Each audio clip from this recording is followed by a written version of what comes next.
ටීටීවී කියලා කියන්නේ නාට්‍ය කලාවට වෙච්ච නාට්‍ය කලාවේ අලුත් අවකාශය. අපි මේ උත්සාහ කරන්නේ නාට්‍ය කලාවේ අලුත් පාරවල් හොයාගෙන යන්න. මේ තමයි ටීටීවී නාට්‍ය කතිකාව. අපිත් එක්ක එකතු වෙන්න, රස විඳින්න. අපිත් එක්ක නාට්‍ය කලාවේ අලුත් මාර්ගවලට එන්න ඇවිදින්න යන්න.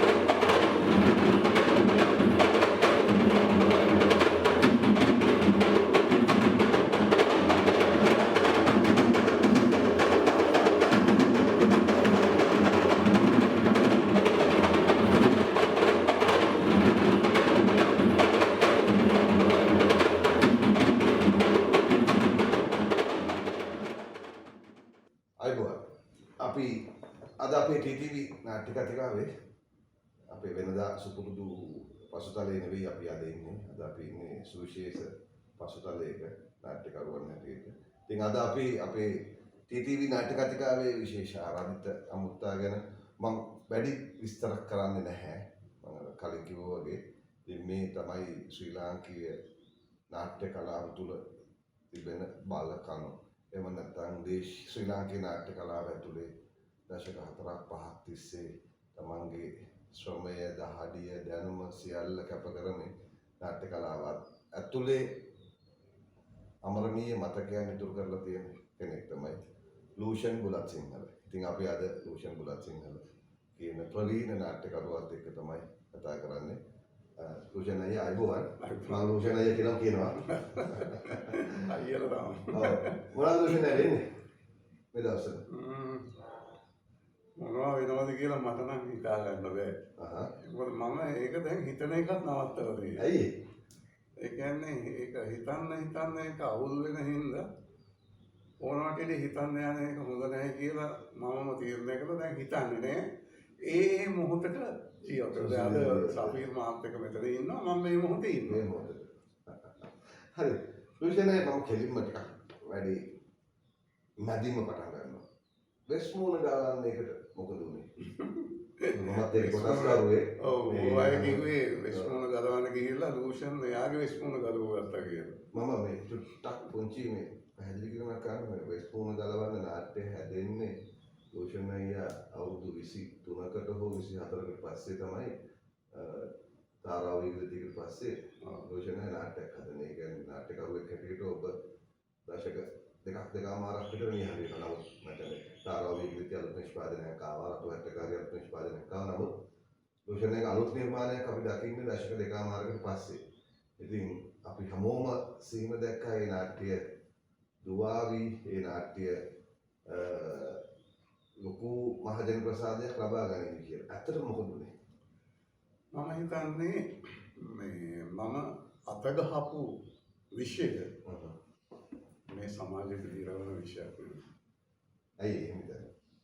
ඒක අද අපිට අස්පනා අපිට පේනවා.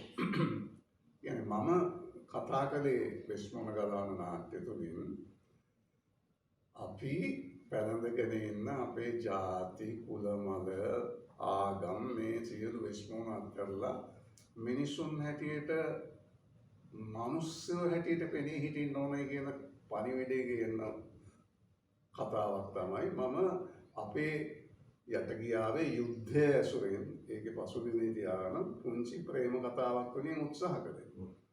ඉතින් මම දකින්නේ අපේ සමාජය කැමති නැහැ ඒකට.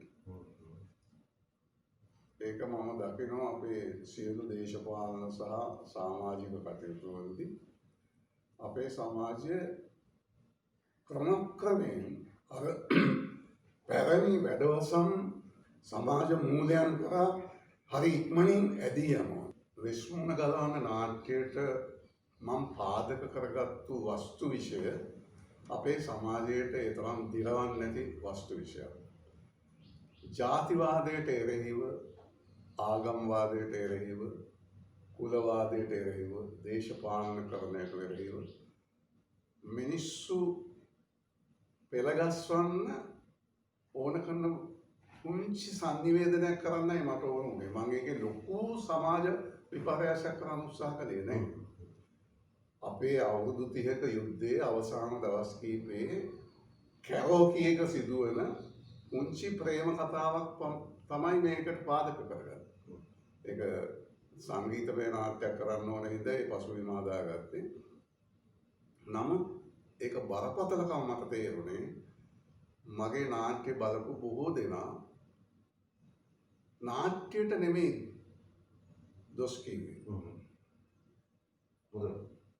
සමහරු කිව්වේ ඒකේ සංගීතය ටිකක් ඕනවට වැඩිය උඩට ආවා කියලා නාට්‍ය. නමුත් ඒ මෙහෙදී ඒ කොළඹදී එහෙම විචාර ලක් කළා කිසි කෙනෙක් මේ වස්තු විෂය ගැන කතා කරන්නේ නැහැ. ඒකෙන් තමයි මම දැනගත්තේ මේකට තියෙන විරෝධය තියෙන්නේ මේ නාට්‍යයේ ව්‍යුහය හෝ හැඩය නෙමෙයි මේ වස්තු විෂය ගැන කතා කරන්නේ නැත්තේ කියලා. දැන් එක්කෙනෙක් මේ නාට්‍ය උත්සවයට මේක පෙන්වන්නේ අපි මේ විනිශ්චය මණ්ඩලවලට. අවසාන විනිශ්චය මණ්ඩලයේදී ඉතින් මේ නාට්‍ය ප්‍රතික්ෂේප කරපු එක ගැන මම නාට්‍ය උත්සවයට පස්සේ මිත්‍රයෝගෙන් ඇහුවා විනිශ්චය මණ්ඩලයේ හිටපු ඇයි ඔයගොල්ලෝ මේ නාට්‍ය මේක ප්‍රතික්ෂේප කරේ? මේ නාට්‍ය නිෂ්පාදනය නරකද වෙන මොකද හේතුව? එයා මට කිව්වේ විනිශ්චය මණ්ඩලයේ කතා කළේ මේක ටිකක් ඕනවට වැඩිය මේක අපි උලුප්පලා දෙන්න යනවා අය මේ නිකන් මේ අපි ඒගොල්ලෝ මේ ඒ වචනේ මට එන්නේ නැහැ. මොකද්ද මේ මේක ඕනවට වැඩිය අපි මොකද්ද ඒක නේද කිව්වේ මොකද්ද ඒක කිව්වේ මේක හුඟක් මේ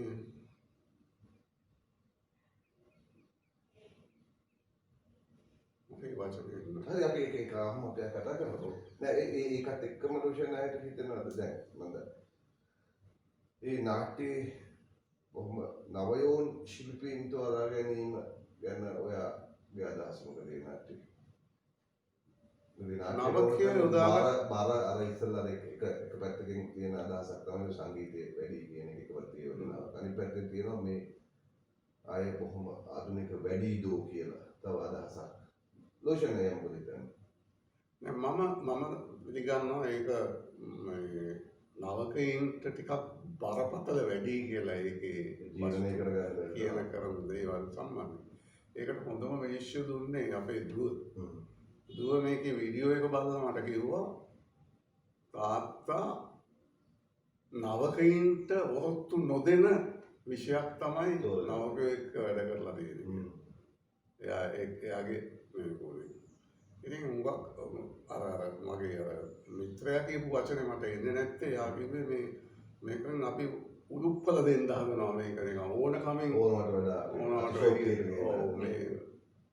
මේවා කරලා හදනවා කියලා මේ අදහස අපි මිනිස්සුන්ට බලහත්කාරයෙන් දෙන්න හදනවා කියන අදහස එයා කිව්වේ. ලෝෂන් අය තෘප්තිමත්ද? ඒ නිෂ්පාදනය කියන ඔයා තෘප්තිමත්ද? මම ඇත්තටම මම සතුටු වෙනවා. මම සතුටු වෙනවා ඒක අපිට පවත්වාගෙන යන්න බැරි වුණා. එක දර්ශනයක් අපිට පවත්වන්න පුළුවන් වුණා කොළඹින් පිට දීවල පිටේ. ඒක විශාල ප්‍රේක්ෂකාගාරයකට පෙන්වුවේ. හරිම ලස්සනට නාට්‍ය දර්ශනය බලාගෙන හිටියා. බලලා ඉවර වෙලා බොහෝ දෙනා ඇවිල්ලා මට මේ ප්‍රශංසා කළා. මේ වගේ විෂයක් මේ වගේ කාලයක කතා කළාට මේ නාට්‍යයේ. ඒ කියන්නේ මම දන්නවා සපේ ඒ විෂය මෙතෙක් කල කවුරුවත් නාට්‍යකාරයෙක් කතා කරේ නැහැ නාට්‍යයේ. යුද්ධ විරෝධී ආකල්පයක් සඳහා නාට්‍යකින් කතා කරේ නැහැ. කවුරුත් එහෙම නිර්භය වුණේ නැහැ. ඒ නිර්භය වීම අපිට ඇති උනේ අර ඒ පහුගිය කාලේ පොඩි නිදහසක් අපිට ලැබිච්ච එක. නැත්නම් මම හිතන්නේ අද වගේ කාලෙක නම් එහෙම නාට්‍යයකට අනුමැතියවත් ලැබෙයි කියලා මේ නාට්‍ය පෙන්නන්න. ඒ හින්දා මම සතුටු වෙනවා මේ කරපු දේ ගැන.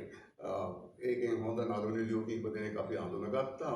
නවකයන් අතරින් දක්ෂ අය අඳුනගත්තා. අඩුපාඩුකම් තිබිච්ච ඒවා අපි දකිනවා. නමුත් ඕනම නාට්‍ය දර්ශනයක් පවත්වගෙන යන්නට පුළුවන් වෙන්නේ ඒක දර්ශන වාර ගණනාවක් යනකොට තමයි නළු නිළියන් පවා පරිණතමට එන්නේ. ඉතින් අවාසනාවට අපිට ඒ නාට්‍ය පෙන්වා ගන්න බැරි වුණා. මොකද බොහෝ දෙනා මේ කියන්නේ සහජීවනය ගැන කතා කරපු අය මේ නාට්‍ය සංවිධානය කරන්න. දැන් මේකෙන් කතා කරේ අපි සහජීවනය ගැන මේ මිනිස්සු අතර තියෙන දැනෙන එක. ඔව් විරසකේ නැති කරගන්න කියන්නේ. නමුත් බොහෝ දෙනා බය වුණා. මේක කළා මේ මට මතක විදිහට මේ ඒ නාට්‍යයේ මේ එක අවස්ථාවක් අර දින 52 ආණ්ඩුවට හවු වෙලා නැති වුණා. දෙවෙනි පාර පාස්කු ප්‍රහාරයට හවු වෙලා නැති වෙලා ගියා. දැන් තුන්වෙනි පාර කොරෝනා එකට හවු වෙලා නැති වෙලා ගියා. ඒකෙන් හරියටම අපි ගත්තොත් එම අවුරුද්දක් එකමාරක් ඇතුළතදී මේ විශාල කේන්ද්‍ර වාසික කොටකට මේ නාට්‍ය නොදැනුවත් හවු වුණානේ. මම විශ්මුණ ගලවන නාට්‍ය ගැන මම සතුටු වෙනවා. මොකද අපිට එහෙම දෙයක් කතා කරන්නවත් අපිට ලැබිච්ච එක. අර දූෂණ කියන්නේ මම වෙන කාලයක් අතරගෙන දූෂණය කරන දැන් මේ පාර රාජ්‍ය නාට්‍ය වලට විශ්මුණ ගලවන්න ආවේ නැහැ. නමුත් දැන් මට මතකයි දූෂණය අපි පළවෙනි නාට්‍ය රාජ්‍ය නාට්‍ය වලදී තිබිච්ච අත්දැකීම සහ මේ ඒ කාලේ රාජ්‍ය නාට්‍ය වල සිද්ධ වෙච්ච හැටි කියනවා. දැන් 64 රාජ්‍ය නාට්‍ය උත්සවයේ තමයි මම ඉස්සෙල්ලම පෙනී හිටියේ. 1964 නාට්‍ය නොනිවෙන්න ගිනි. නොනිවෙන්න ගිනි. මන්නාඩිය කරන්නේ. මන්නාඩිය කරන්නේ. මන්නාඩිය අයියට 61 ඒක උත්සවයකට දැම්මේ නෑ. 64 නාට්‍ය උත්සවයේ තමයි මම මේක ඉදිරිපත් කළේ. මම මේ නාට්‍ය කළෙත් වේරාදෙනියේ ඉඳගෙන තමයි රිහර්සල් වලට ආවේ. මේ කොළඹ කළේ. ඒ උත්සවයේ ඒ දවස්වල මේ අද වගේ නෙවෙයි. අවුරුද්දේ නාට්‍යවල ඉන්නේ අද නාට්‍ය උත්සව පවත්වන්නේ. අපි පෙන්වන්න ඕනේ විනිශ්චය වල. ඉස්සර එහෙම නෙවෙයි. ඉස්සෙල්ලම කැදවන්නේ නාට්‍ය පිටපත. නාට්‍ය පිටපත. ඒකට නාට්‍ය පිටපත අපි යවුවාම ඒක විනිශ්චය මණ්ඩල වලින් තෝරලා ඒගොල්ලෝ ඒක තෝරනවා නම් අපිට දන්නල වෙනවා මේ නාට්‍ය තේරුණා. මෙහි දල රංගයක් අපිට ඉදිරිපත් කරන්න කියලා එක්තරා කාලයක් දීලා ඒක පොඩි රිහර්සල් එකක් වගේ. රිහර්සල් එකක් වගේ දල රංගයක්. මුකුත් එපා අපිට නිකන් නළු නිළියෝ ටික විතරක් පෙන්වන්න කියලා. ඔන්න ඒ දල රංගේ බලන්න එන එක තමයි පළවෙනි ප්‍රිවිව් එක. පළවෙනි වටේ. පළවෙනි වටේ. පිටපත් කැදවීමක් නැද්ද? පිටපත් යවන්න ඕනේ. පිටපත් යවන්න ඕනේ. ඇයි පිටපත් තෝරලානේ? පිටපත් තමයි පූර්ව වටේ. පූර්ව වටේ පිටපත්. අරක තමයි පළවෙනි තුනක. පළවෙනි ඒ පිටපත දේරුවට පස්සේ තමයි දල රංගේ වෙන්නේ. නැත්නම් හැම එකම නේ. ඊට පස්සේ දැන් ඔන්න දල රංගේ බලන්න ආවම ඒකෙන් තේරුණොත් අපිට සල්ලි ටිකක් දෙනවා. මේකෙන් ඇඳුම් ටික විතරක්. ඒ කාලෙදි කීයක්ද දුන්නු? මං හිතන්නේ ඒ කාලේ රුපියල් 750ක් 800ක් ඒ වගේ ගානක්. මේ ගෙදර වටනා කරා. ඒ වගේ. ඉතින් මේ ඒක දුන්නාම අපි ඒකෙන් පුළුවන් විදියට ඇඳුම් ටිකක් හදලා මේවා කරලා ඉතින් අපේ අතිරුත් යනවා. මේවා කරලා ඇඳුම් ටික දාලා ඊළඟ වටේට එනවා. ඔන්ට ඒ වටේ ආපුවාම විනිශ්චය මණ්ඩලේ බලලා ඒකෙනුත් තේරුණොත් ආපහු සල්ලි ටිකක් දෙනවා. අංග රචනය පසුතල ලයිට්ස් ඔක්කොම එක්ක අවසාන අංග සම්පූර්ණ ෂෝ එකක් වෙනවා. සංගීතය ඔක්කොම ඒගොල්ලෝ සල්ලි දෙනවා ඒක කරගන්න. ඔන්න එතෙන්ට එනකන් ඔය විදිහට ආවා. ඒ අවසාන මේකට ආවා. ඒ නාට්‍ය රංගපෑවෙත් එදා හිටපු ප්‍රසිද්ධම අනුලා කරුණාතිලක එයා තමයි ප්‍රසිද්ධ කෙනෙකුට හිටියේ. අනිත් අය ඔක්කොම අලුත් අය වගේ. සඳුන් විජේසිරි කියන නළුවා බිහි වුණේ නාට්‍ය. ඉතින් ඒක වෙනවා නාට්‍ය දර්ශනය ඉතාම හොඳට මැනවි. ඒකට ඒකට අවසාන වටේ වෙන්නේ. අවසාන සල්ලි. අවසාන වටේ. සම්මාන දෙන්නේ කොහොමද? සම්මාන දෙන්නේ කොහොමද? සම්මාන දෙන්නේ ඊට පස්සේ ඒකෙන් තේරෙන්න ඕන. ඒක මේ වගේම සම්මාන දෙනවද එක අංශවලට නෑ? ඔව්. මේ හැම අංශයකටම සම්මාන දෙනවා. ඒකට සම්මාන හමුදාද ලෝෂණයකට? සම්මාන දෙන්නේ කොහොමද? ඒ අවසාන පූර්ව දර්ශනයෙන් මේකෙන් නොනිවිදකින් ඉවත් කළා. ඒක වුණ හැටි කියන්න. ඒක තමයි දරගන්න. ඒ කියන්නේ එදා මේ නාට්‍ය දර්ශනය ඉතාම මැනවින් ගිය නාට්‍ය දර්ශනයක්. හිටපු ගමන් වේදිකාවට එක්කෙනෙක් ආවටයි නාට්‍යයදී නෑ. නාට්‍ය විනිශ්චය මණ්ඩලයේ ඉංග්‍රීසි වලට කෙනෙක්. මම හඳුනන්නේ නැහැ. මම එතකොට ඉස්කෝලෙන් යන්තම් රස්සාවට ගිය කොල්ලා. මේ මම හඳුනන්නේ නැහැ මේ කවුද කියලා. උන්ෂී කෙනෙක් නමුත් අයියක දාලා ටිකක් ඇවිල්ලා කන්නක් දාලා කවුද ලූෂන් මට ඒ දවස්වල ලූෂන් පෙරේරා කියලා මම නම ලූෂන් පෙරේරා කවුද මම මොනවද මේ පුද්ගලික ප්‍රශ්න වේදිකාවට කියනවා පුද්ගලික ප්‍රශ්න කියනද වේදිකාවදී කියලා මට මම ගියා මම උඩ ගිහින් මොකද්ද මේ කතාව කියලා පුද්ගලික ප්‍රශ්න කියන එක එහෙමනම් දැනෙන්න ඕනේ මේක පිටපත තෝරන වෙලාවේ වට දෙකක් ඇවිල්ලා නෙමෙයි ඇයි මේ තුන්වෙනි වටේට එනකම් මේ පුද්ගලික දර්ශනය තේරෙන්නේ පස්සේ බැලින්නම් කවුද මේ ඒ තමයි නාට්‍ය මණ්ඩලයේ සභාපති සහ ඒ කාලේ සංස්කෘතික ලේකම් එම්.ජේ පෙරේරා රූපවාහිනියේ හිටපු ත්‍යාම කෙනෙක් නේ. එම්.ජේ පෙරේරා මහත්තයා. ඉතින් මම හඳුනන්නේ නැහැ. මම පස්සේ තමයි දැනගත්තේ කවුද කියලා. ඒතර නාට්‍යයන් කරා. නාට්‍යයන් කළා. නාට්‍යයන් කළා. නමුත් අපි ඊට පස්සේ ආපහු ප්‍රසිද්ධ දර්ශනයක් දැම්ම නාට්‍ය උත්සවයෙන් පස්සේ. ඒ නාට්‍ය දර්ශනේ බලලා පුවත්පත්වල මේකට හොඳ විචාරයක් ගියා නාට්‍ය හොඳ නාට්‍යයක් කියලා. කොහොම හරි ඒ එදා ප්‍රතික්ෂේප කරපු නාට්‍ය 66 නාට්‍ය උත්සවයට ආරාධිත නාට්‍යයක් හැටියට රාජ්‍ය නාට්‍ය උත්සවයේ වෙන්නේ. ඒක කොහොමද එහෙම ප්‍රතික්ෂේප වෙච්ච එකක් කොහොමද ආරාධිතයක් කියන්නේ? ඒක කියන්නේ කොහොම හරි ඒගොල්ලන් සැලකිල්ල මොකක් හරි සැලකීමක් අවධානය යොමු නැති මේ කතාවක් දෙක. මොකක් හරි 66 නාට්‍ය උත්සවයේ තිබ්බා. අනිත් එක අපි ඒක සරච්චන්ද්‍ර එලිමහාරගමල්ලෙක් වෙන්නවා පෙරේරා. ඔව් ඒ තරමට අපිට ඒක යන්න පුළුවන්. නමුත් අන්තිමට බැලුවා මොකද්ද මේ වෙලා තියෙන්නේ. මම ඒක දැනගත්තේ පස්සේ. දශක කීයක් පස්සේ එම්.ජේ පෙරේරා මහත්තයා පස්සේ මගේ සභාපති වෙනවානේ රූපවාහිනියේ. කවදාවත් මම ඕක ඇහුවේ නැහැ. මගේ නාට්‍ය බලලා පෙරේරාදීනේදී බන්දුල ජයවර්ධන මාත් එක්ක මිත්‍ර වුණා. මගේ ගුරුවරයෙක් වගේම මිත්‍ර වෙලා මේ ප්‍රතික්ෂේප වීමට කාරණේ එයා මට කිව්වේ. මොකක්ද? එයා මට කිව්වේ ලූෂන්ගේ නාට්‍යයේ ඉන්න මුදලාලි ව්‍යාපාරිකයාගේ චරිතයත් එම්.ජේ පෙරේරා මහත්තයාගේ පියාගේ චරිතයත් එක සමානයි. ඒ සාම්‍ය හින්දා මෙයා හිතුවා වෙන්න ඇති මේක එයාට පහර වැදෙනවා වගේ දැනෙන්නේ නැති කියලා. අන්තිමේදී මම එම්.ජේ පෙරේරා මහත්තයා විශ්‍රාම ගියාට පස්සේ මම යාව ඉන්ටර්විව් එකක් කරන්න ගියා රූපවාහිනියේ. ඒ ඉන්ටර්විව් එක ඉවර වෙලා ඉතින් මම දැනගත්තා ආපහු අපි හමු වෙන්නේ නැහැ කියලා. එදා මම ඉන්ටර්විව් එක ඉවරලා අපිට සංග්‍රහයකුත් කරලා ඔක්කොම ඉවරනාට පස්සේ පොඩි මේ වගේ සල්ලාපයකදී මම අහුවා සර්ට මතකද 1964 ලූෂන් පෙරේරා කියලා නාට්‍යකාරයෙකුගේ නාට්‍යයක් බැලුවා නොනිවෙන ගිනි කියලා. ඒක සර් මට බැනගෙන ගියා පුද්ගලික ප්‍රශ්න වේදිකාවට ගේනවද මේ පුද්ගලික ප්‍රශ්න ගේනද වේදිකාවට ගේනද කියලා මට බැනගෙන මතකද කියලා ඒක. එයා මෙහෙම නිහඬ වුණා. මතකයි. මගෙන් ඇහුවා ඒකයි. ලූෂන්ට ඒකෙන් පාඩුවක් වුණාද කියලා. මම කිව්වා සර් මම අවුරුදු 10කින් පස්සට ගියා කිව්වා. ඊට පස්සේ මම නැවත රාජ්‍ය නාට්‍ය උත්සවයකට එන්නේ ඊට අවුරුදු 10කට පස්සේ 1974 රතුවැට කාරිනාගේ.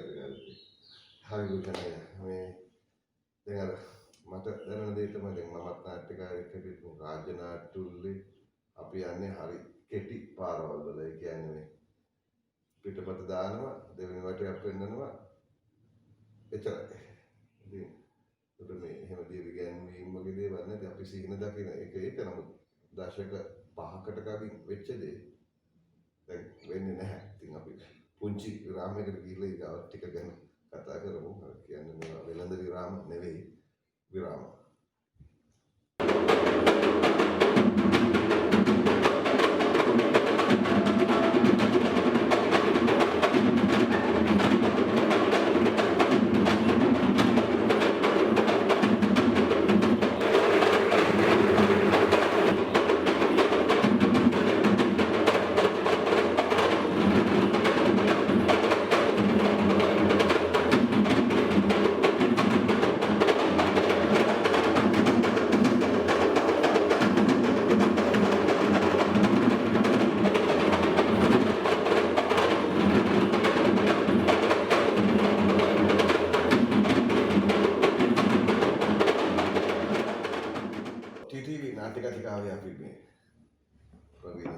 නාට්‍යවලදී ලෝෂන් බුලත් සිංහලත් එක්ක කතා කරගෙන ඉන්නේ. ඉතින් අපි මේ මිට කලින් කතා කරද්දී මේ රාජ්‍ය නාට්‍යවල ගැන අර මේ අර ලෝෂන් වශයෙන් මතක් වුණා කියලා කිව්වා. අර ලෝෂන් අර කලින් නාට්‍යයට මේ විශේෂයෙන් විස්මුණ ගලවන්න නාට්‍යයට එක හම්බෙච්ච විචාරයක් ගැන ලෝෂන් අය කිව්වා. වචන ඉස්සලා අමතකුණා. දැන් මතක් කරද්දි මොකක්ද වචනේ? ඔව් මේක ඕනවට වැඩිය ප්‍රචාරකවාදී වැඩි රාජ්‍ය නාට්‍යවල කැපෙන්න හේතුව. හේතුව ඒකයි. අපි හින්දා ඉතින් මම කිව්වා යාට හැම කලාකරුවෙක්ම ප්‍රචාරකවාදී කලා නිර්මාණ කරන්නේ ප්‍රචාරයට. යහපත් දේ ප්‍රචාරය කිරීම තමයි කලාකරුවාගේ අරමුණ. මට පිළිගන්න බෑ ඔබ ප්‍රචාරකවාදී නොවි කොහොමද ඒක කරන්නේ කියලා. මේකත් ලස්සන නේද 66 කියන පෞද්ගලිකවාදී කියලා 2018 කියන ප්‍රචාරකවාදී කියලා. ඉතින් ඒක මට කොච්චර බලපෑමද සපේ 64 මේක මං ඊට පස්සේ කිසි දවසක තාත්වික ස්වභාවිකවාදී නාට්‍ය කරන්න ගියේ නැහැ. මේ ඒතර රතු ඇටකාරී වගේම බිහිවෙන්නේ ඒවත් බිහිවෙන්නේ ඒ රසවිමින්. ඔව් මට එහෙම වුණා. ඊට පස්සේ දැන් මම වැඩිම පේරාදෙනියේ සාචන්ද්‍ර මහත්තයලා ඒගොල්ලොත් එක්කත් මේ මම සම්පූර්ණයෙන්ම ශෛලිගත සම්ප්‍රදායට වඩා නැඹුරු වුණා. ඒ සම්පූර්ණයෙන්ම අත්හැරී නොනිවැරදි නාට්‍යයෙන් තමයි ස්වභාවික තාත්වික නාට්‍ය. මේ ටිකක් හරි වෙනස් වෙන්නේ තාරාවකින් නේ. තාරාවකත් ඒකේ ස්වභාවිකත්වය අතරමැද යන්නේ දෙපැත්තට යන්නේ. ලෝෂන් අර පේරාදෙනියේ කතන්දරය කියන්නේ මොකද මේ ගොඩක් වෙලා ලෝෂන් අයලව හම්බුනහම ඒ අපිට අහගන්න තියෙන දේවල් තමයි මේ මම දන්න ටිකක් තියෙනවා මේ ලෝෂන් අය පේරාදෙනියේ කොළඹ ආපු එක නැත්නම් පේරාදෙනියේ කුෂිකර්මයේ රස්සාව මූලික රස්සාව හම්බෙලා ගියේ ඒ ටික පොඩ්ඩක් කියන්න මම ආසයි ආය අහන්න. ඇත්තටම මට ඒක ලොකු ඉතිහාසයක් ඒක. මොකද හේතුව මගේ තාත්තා අයි සමාවෙන්න මට මතක විදිහට මේ වෙස්පූර්ණ නාට්‍යයටත් යම් කිසි ආකාරයක බලපෑමක් තව එක චරිතයක් ඉන්නවා මේ නේ මේ කියන්නේ ඒ පෙරවදන ලියනවා වගේ කියන්නේ. ඔව් ඒක ඇත්තටම හේතුව මේකයි සපේ. මට තාත්තා කිව්වා ළමයි 6 දෙනෙක් පවුලේ අය කොළඹ කිරුවපන්නේ නේ. ඔව් මම රත්මලානේ වගේ ඉගෙන ගත්තේ. අපේ තාත්තා මට කිව්වා ළමයි 6 දෙනෙක් වැඩිමලා මට උඹ විශ්වවිද්‍යාලයව උගන්වන්න බෑ. ඒකින්ද රස්සාවක් කරලා ඉගෙන ගන්න. ඒ හින්දා කොහොම හරි මම පළවෙනි වතාවට විශ්වවිද්‍යාල ප්‍රවේශ විභාගයේ ෆේල් වෙනවා. දෙවෙනි වතාව තමයි යන්තම් බාහිර විශිෂ්‍යයෙක් හැටියටවත් යන්න පාස් වෙන්නේ. ඊට පස්සේ දැන් මම කරේ මගේ හොඳ යාළුවෙක් හිටියා ඒ කාලේ ජලවාහන මණ්ඩලයේ. එයා මට කිව්වා ලෝෂන් ඔන්න ක්ලරිකල් සර්විස් රජයේ ලිපිකරු සේවා විභාගයේ තියෙනවා ඔබ දාපන් ටක් ගාලා එකට රුපියල් 20ක් ඕනේ. තාත්තා ඒ කාලේ ගාලු වරායේ වැඩ. රුපියල් 20 මේකට හදිස්සිය ඕනනේ.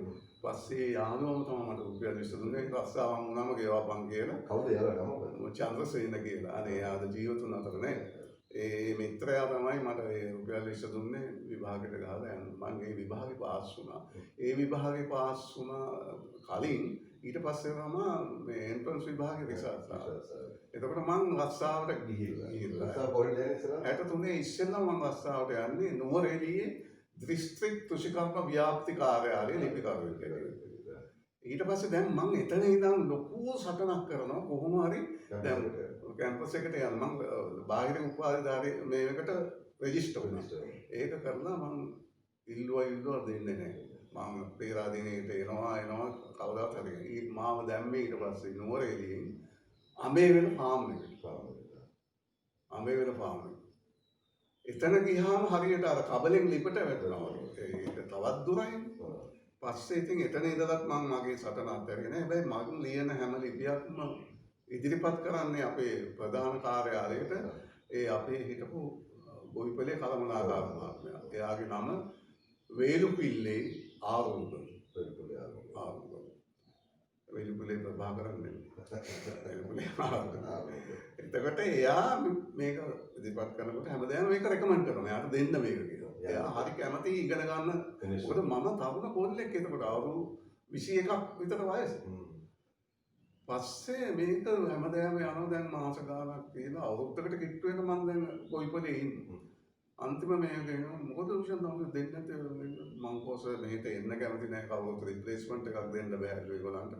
පුළුවන් නම් මියුචුවල් එක අන්‍යෝන්‍ය වමාරුවක් කරගන්න පුළුවන් නම් ඒකයි මේ මිනිස්සයා ඒ අන්තිම එකේ ලිව්වා මේ තරුණ නිලධාරියාට අධ්‍යාපනය කරගෙන යාමට ඌට වහාම මේ අවස්ථාව දෙන්න මාරුවක් දෙන්න ඔහුගේ රාජකාරී ආවරණය කිරීම මම බාර ගන්නවා. මම බාර ගන්නවා කල්පනා කරනවා අන්න ඒ රෙකමදාරුවට තමයි පේරාදෙනියට මට එන්න හම්බුනේ. එතන ඇවිල්ලා ඉතින් බොහොම ඒකෙන් තමයි මම යාට ණයගැටි අදත් මම ණයගැටි එතන ඒක නෝනා අද ලූෂන් බුලසිංහල කියලා කෙනෙක් වෙන්නේ නැහැ. එදා එයා කරපු දේ හින්දා මම අද මෙතන ඉන්නේ. ඉතින් ඒ කෘතඥතාවය මගේ ජීවිතේ පළ කරන්න ලැබිච්ච එකම අවස්ථාව තමයි වෙස්පුර කරනවා. මම ඒක දන්නවා ඒක මම අහුවෙන් මට මම ලූෂන්ට කොහොම ළඟින් වැඩ කරපු ඉන්න මම දන්නවා ඒ අතීත ස්මරණයන්. ඊට පස්සේ පේරාදෙනියේදී ඉතින් මට ඔය නොනිවෙනගිනි නාට්‍යයෙන් තමයි ඒකත් වෙන්නේ. මේ නාට්‍ය හැදේ පේරාදෙනිය ඉන්නකොට ඔව් පේරාදෙනියේ ඉඳද්දි තමයි නොනිවෙනගිනි මෙහෙ. ඒගොල්ලෝ අනුලලා ඒගොල්ලෝ ඔක්කොම සඳුන්ලා ඔක්කොම පේරාදෙනිය කට්ටියද නැත්නම් ඒගොල්ලෝ නෑ සඳුන් මගේ පාසල් ශිෂ්‍යයා. පාසල් පේරාදෙනියම රියසල් කරන්නේ මම කොළඹ එනවා. හවසට කොළඹ එනවා. හතරමාරට වැරදෑම හිටිය බස් එකේ නැගලා කොළඹ එනවා. 7 විතර වෙනවා කොළඹට එනකොට. ඒ කාලේ පැය දෙකෙන් දෙකමාරෙන් එනවා කොළඹට. හරි. දැන් මෙහෙ 8-9 වෙනකන් රියසල් කරලා මම ආපහු යනවා. රෑම. ඔව්. ඉතින් සතියකට දවස් 3-4ක් ඔය විදිහට එනවා. වීකෙන්ඩ් එකේ ඇවිල්ලා ෆුල් ඩේ කරනවා. එහෙම තමයි රියසල් කරන්නේ. ඒක නොනිවෙනගිනි නාට්‍යයෙන් හින්දා මට බන්දුරු ජවර්ධන මහත්තයා මුණ ගැහෙනවා. එයාගේ නාට්‍ය බලන්න ඇවිල්ලා. පස්සේ බැලුවාම බන්දුරු ජවර්ධන මහත්තයා මම වැඩ කරන කෘෂිකර්ම දෙපාර්තමේන්තුවෙන් තමයි පළවෙනි වතාවට බෙරහන නාට්‍ය කරලා තියෙන්නේ. කෘෂිකර්ම දෙපාර්තමේන්තුවේ සාහිත්‍ය සංගමය තමයි ඒකට උදව් කරලා තියෙන්නේ බෙරහන කරන්න. අපේ කෘෂිකර්ම දෙපාර්තමේන්තුවේ අයම තමයි රඟපාලා තියෙන්නේ. ඉතින් ඒ සම්බන්ධකම ගොඩ නැගෙනවා. එයා මං කෘෂිකර්මයේ ඉන්නවා කියලා දැනගත්තා. ඊට පස්සේ එයාට උන වෙනවා ආපහු බෙරහනක් කරන්න. නෑ. එහෙම කරන් දෙනකොට එතකොට 65 අන්තිම වගේ. 66 නාට්‍ය උත්සවයට මෙයා මේ පිටපතක් දාලා දෙනවා. ඒ තමයි බිහිවණු බෝසතාණනි කියන නාට්‍යය. පස්සේ අර බෙරහන කරන්න ගිය මන්දෝජාත මහත්තයා කියන අපි එනම් අලුත් නාට්‍යයම කරමු කියලා මේ බිහිවණු බෝසතාණනි කරනවා. ඒක ටිකක් ගැඹුරු නාට්‍යයක්. ඒක චෙකෝස්ලෝකියන් නාට්‍යයක අනුවර්තනය. ඒකේ මූලික පිටපතේ නම ඉන්සෙක්ට්ස්. ක්‍රොමියෝ. ඔව් ඉන්සෙක්ට්ස් කියන්නේ. ඒකේ තියෙන්නේ වැඩියෙන්ම දෙවිගොල්ලෝ පෙරේතයෝ කුම්භාණ්ඩයෝ ඔක්කොම අර පාතාල සහ දිව්‍ය ලෝක සත්ව වර්ග. එයා ඒක අනුවර්තනය කරලා තියෙනවා. ඒකෙන් මට දෙනවා දිව්‍ය කුමාරයෙකුගේ රෝල් එකක් ගන්න. මම කියනවා මට එපා කියලා. මම කිව්වා මම ප්‍රොඩක්ෂන් එකේ උදව් කරන්න මේ ඊට පස්සේ මට රඟපාන දෙනවා නම් ඒකේ අර හිඟන්නගේ කැරක්ටර් එක දෙන්න මම ඒක කරන්නම්. ඒක නැත්තම් මට එපා. ඒක හිඟන්න කියලා මට ඒක කැමැත්තක් ඇති වුණා. ඒ හිඟන්නගේ චරිතය කවුද තව හිටියේ අපි දන්නවා. ඒකේ ඔක්කොම හිටියේ අලුතෙන් ආව අයගෙන් හිටපු අය තමයි අද මතක් කරන්න පුළුවන් දයාතෙන්න කෝණ ආවේ බිහිවන බෝසතාණන්. පළවෙනි නාට්‍යය. සෝමසිරි අලකොළන් එයා ආවේ ඒ නාට්‍ය මට සාමාන්‍යයෙන් ඔව් ඉතින් ඒ නාට්‍ය කරන්න ගිහිල්ලා අන්තිමේදී මට දුන්නේ අර හිඟන්න. ඔයා මහතයි ඔයා ලස්සනයි ඔයා මේක වගේ කරකට වැඩක් නෑ. ඒකට අර කෙට්ටු කරන්නේ කොහොමද බැරිය. කොහොම හරි හිඟන්නට එයා තෝරපු එක්කෙනා හරියට මේක කෙරෙන්නේ නැහැ කියලා මෙයාට දැන් තේරෙනවා. අපි පුෂ්පදානය කරන්නේ මානව. රියසල් කරලා මගේ යාළුවෙක් හිටියා ගුණසේන ගමගේ කියලා අපේ සාහිත්‍ය සංගමේ යා තමයි ඒ කාලේ කොහොමද මේවා කළේ. එයාට තේරෙනවා අර හරියට එන්නේ නැහැ කියලා. ඕකම මම කෝ වන්දකෝ ඉච්චර කරලා කරන්න දෙන්නේ ඔහොම එනකොට දවසක් අර නුවර ඔල්ලෝසු කනුව තියෙනවා.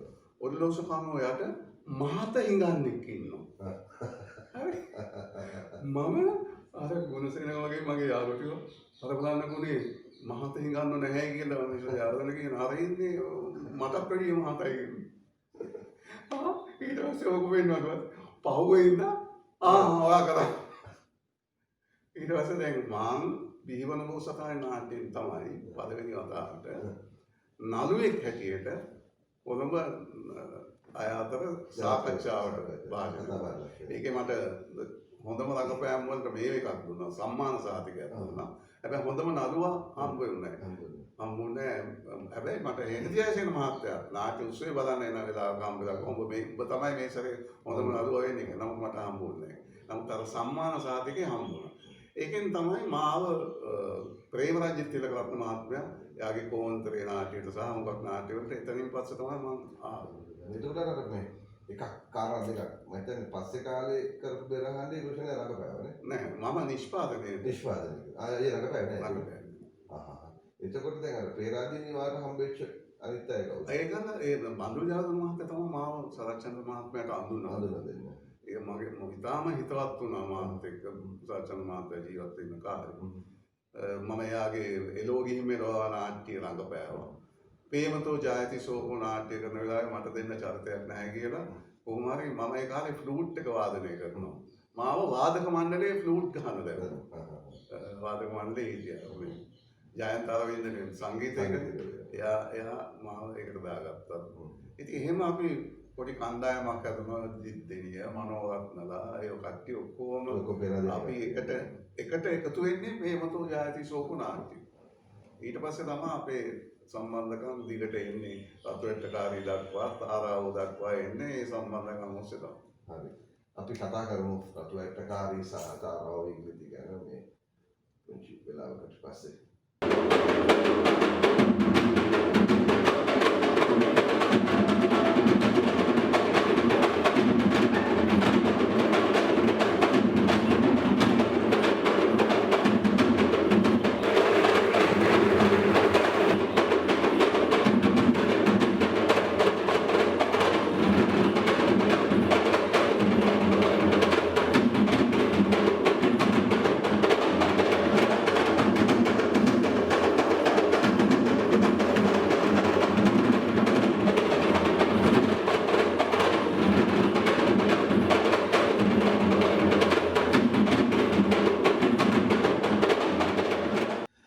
ඉලූෂන් ඇත්තේ කතා කරපු හිතේ ගොඩක් දේවල් අර දැන් පෙරාදෙනියෙන් පස්සේ ඉලූෂන් අයියා ඊට පස්සේ තමයි මම හිතන්නේ අවුරුදු ගානකට පස්සේ තමයි ඉලූෂන් අයියා තාරාවෝ ඉදිරිදී මේ රතු ඇටකාරී පටන් ගන්නනේ 74 ඒ රතු ඇටකාරීගේ පසුබිම් කතන්දර කියන්නේ ඉලූෂන් රතු ඇටකාරී නාට්‍ය මම ඒක ලියන්න හේතු වෙන්නේ මොකද? ලියන්න හේතුව දැන් මොකද ඔය කාලේ මම ගුවන්විදුලියේ වැඩ කරන්නේ 74 වෙනකොට ගුවන්විදුලියේ මම ඒක ඇතුළේ ඉලූෂන් අයියා පෙරාදෙනියේ විශ්වවිද්‍යාල කටයුතු ඉවර කරලා ඔයා ඉස්ලාම් රසායනික ගුවන්විදුලියේද?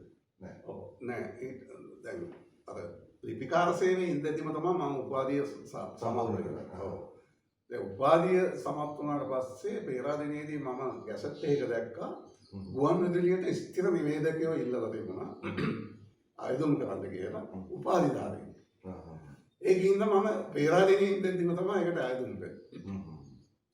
නමුත් පෙරාදෙනියේ 69 දී විතර මම ඒක ආයුධම් කරේ. 69 දී මම ආව කොළඹට මාරු වෙලා. එතකොට මම ප්‍රවාහන අමාත්‍යාංශයේ හිටියේ. ප්‍රවාහන අමාත්‍යාංශයෙන් ඉඳදී තමයි මේ පළවෙනි වතාවට ඉන්ටර්විව් එකකට එන්න කියලා මට ගුවන්විදුලියේ ලියුමක් ආවා. ඊට පස්සේ ඉතින් ඒකට ගියා ඉන්ටර්විව්ස් තිබුණා රිටන්ට ලියන ඒවා තිබුණා කතාහඬ පරීක්ෂණ තිබුණා ගණනාවකට ගිහිල්ලා මම හිතුවා මේ මම තේරෙන එකක් නැහැ කියලා ඒ තරම් ඒක හරි තරකාරී. ඔව් තරකාරී මේක.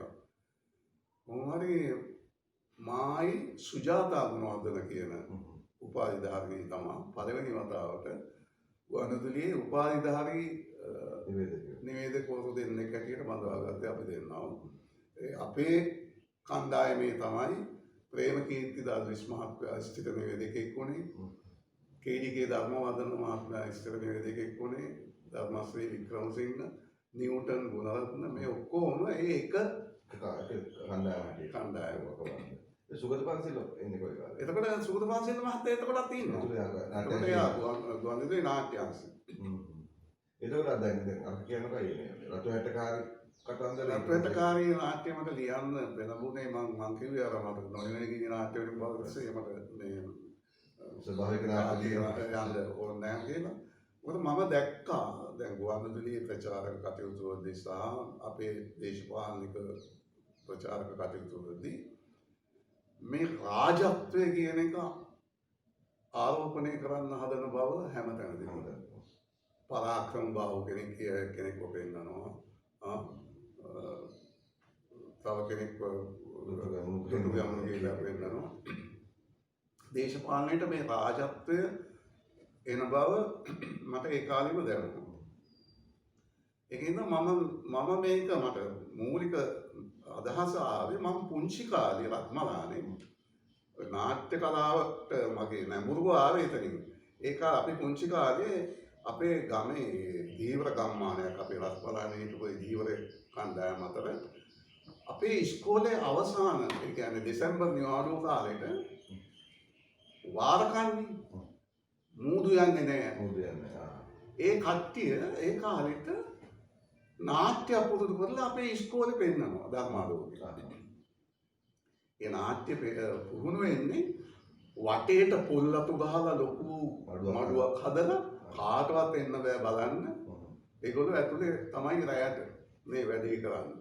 ඉතින් මට ඇහෙනවා සර්පිනා ගන්න සද්දේ, කඩු හරඹ කරන සද්දේ, ඩයලොග් කියන අපි ඈතින් ඉඳගෙන අහගෙන ඉන්නවා. පේන්නේ නැහැ මොනවාවත්. ඉතින් අපිට සල්ලි නැහැ ඒක ඉස්කෝලේ පෙන්නනකොට බලන්න යන්න. ඒ ටිකට් අරගෙන තමයි බලන්න. මට මොකට මතකයි මානාභරණ කියලා නාට්‍යයක් ඒ පුහුණු කරලා පෙන්නනවා.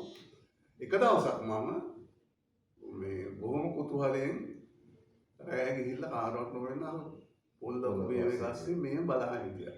මම දන්නේම නෑ මගේ කනට එකක් ගහලා දුව කියලා එළෙව්වා. ඉතින් ඔය රජවරු කතන්දර තමයි ඔක්කොම ඔය ඒ කාලේ පෙන්නේ. ඕකත් මගේ ඔළුවේ තිබුණා. හැමෝම රජාට අඳින්න හදන හැටි නාට්‍යවල දේශපාලනය. ඒ දෙක එකතු කරලා තමයි ඒ සංකල්පය මම අරගත්තේ රජාට අඳින්න හදන චරිතයක් හැටියට. ඉතින් ඒ අවුරුද්දේ 74 නාට්‍ය උත්සවයේදී ඒ නාට්‍යයට හොඳම රචනයට සම්මානය මට හම්බුණා. හොඳම නළුවට ජයලත් මහත්මයාට හම්බුණා. ඒ නාට්‍යෙම නෑ. මොනවත් මනෝවත් හොඳම නළුව සම්මානය හම්බෙන්නේ කොයි නාට්‍යෙද? එතකොට ඔස්ටින් හුණසිංහ මහත්මයාට හොඳම සංගීතයට සම්මානය හම්බුණා. ඒ ඊට පස්සේ ඇයි රතු ඇටකාරී ඊට පස්සේ කොච්චර කාලයක් යනවාද ආයේ?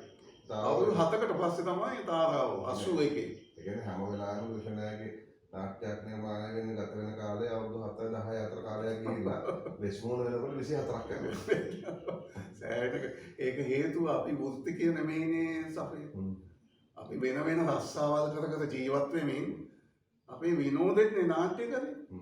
ඒක මේ වෘත්තික මේකක් නෙමෙයි වෘත්තියක් නෙමෙයි. ඒකයි ඒකට හේතුව. ඒක ඊට පස්සේ කොහෙද රූපායනය කොහෙද?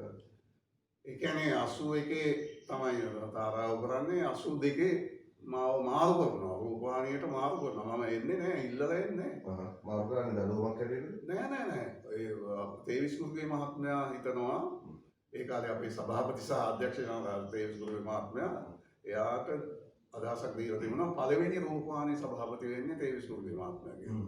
එහෙම අදහසක්. ඒකින්ද එයා කණ්ඩායම් කලින් පුහුණු කළා. ගුවන්විදුලියේ කණ්ඩායම් පුහුණු කළා. අපිවත් එහෙමයි. මාව බන්දුල විතානගේ ඔය විග්නේශ්වරන් මේ අපේ නිෂ්පාදකවරු සමග ටීම් එකක්ම කණ්ඩායමක්ම මැලේසියාවට යවලා වෙනම රූපවාහිනී පුහුණුවක් අපිට ලබා දුන්නා. ඒ පුහුණුව අරගෙන අපි එනකොට අපිව මාරු කරලා රූපවාහිනී. එතකොට මේ හිස් ගොඩ නැගිල්ල අපි ගිහිල්ලා අර පුටු තියාගෙන ඒක නිකන් මේ දැන් ඔය තියෙන රූපය ගොඩනගන. වැඩ එහෙම තමයි පටන් ගත්තේ. අපේ අවාසනාවට තේවිස් කුරුගේ මහත්මයා නෙමෙයි සභාපති වුණේ. එම්.ජේ. පෙරේරා මහත්මයා. තේවිස් කුරුගේ මහත්මයා ආව නම් අපිට ඊට වැඩි අවසන් කොටින්ම මට මම ගත්තාම අපි හැමෝටම වගේ වුණා. අපි පිළිතෝලා තිබුණේ අපි ගුවන් විදුලිය ගත්තු වැටුපට අඩු මට්ටමේ වැටුප. එහෙම වෙන්නේ නැහැ නේ කවදාවත්. වැඩි වෙන්නේ නැහැ. වැඩි වෙන්න ඕන. නමුත් මට සිද්ධ වුණා අවුරුදු ගණනාවක් ඒ අසාධාරණයට විරුද්ධ රූපවාහිනියේ පරිපාලනයත් එක්ක සටන් කරන්න. ඒක කවදාවත් නිවැරදි වුණේ නැහැ. හැබැයි ඒක ඔය කෙනෙක් මේ යාම සිද්ධ වෙන්නේ බොහොම මගේ සියලුම දේවල් නවතින්නේ රූපවාහිනියේ. ටෙලිවිෂන් නාට්‍ය කරන එක නවත්තනවා රූපවාහිනියේ. ආදේවිගෙන් පස්සේ සම්මාන ලැබපු මනුස්සයට කවදාවත් ඊට පස්සේ දෙන්නේ නැහැ කරන්නේ. ඊට පස්සේ මගේ මට ලැබෙන්න ඕන දැන් ධම්මජාගර මහත්මයා නැති වුණාම ඔහුගේ වැඩ බලන්න පත් කරන්නේ මම. අවුරුදු 1කමාරක් වැඩ කරලා මට ඒ තනතුර ලැබෙන්නේ. එහෙම ලොකු අසාධාරණ ගොඩාක් සිද්ධ වෙලා ඒ කාලය තුල තමයි මගේ අතින් කිසිම නිර්මාණ කටයුත්තක් සිද්ධ නොවේ. හිස්කමක් එන්නේ. ඒ හිස්කම වර කියපු ලොකු ගැප් එක යන්නේ. ඒ අවුරුදු 12ක 13ක කාලය. 81 අවුරුදු 16ක් 81 ඉඳන් 94 වෙනකම්. 94 වෙනකම්. ඒක 97 තමයි එළියට යන්නේ. එළියට දාන්න. දෙසරක් මාව එළියට දානවා. මාවයි බඳුගායි දෙසරක් එළියට දානවා. එක වතාවක් 1990 අර තනතුර දෙන්න තියෙනවා. ඒක දෙන්නේ නැතුව ඒක දානවා. ප්‍රේමදාස මහත්මයාගේ කාලේ. ඊළඟ මේක එන්නේ 97 චන්ද්‍රිකා බණ්ඩාරනායක මහත්මියගේ කාලේ. ඒ මහත්මියට අපි කලා සංධානයෙන් වැඩක් කරලා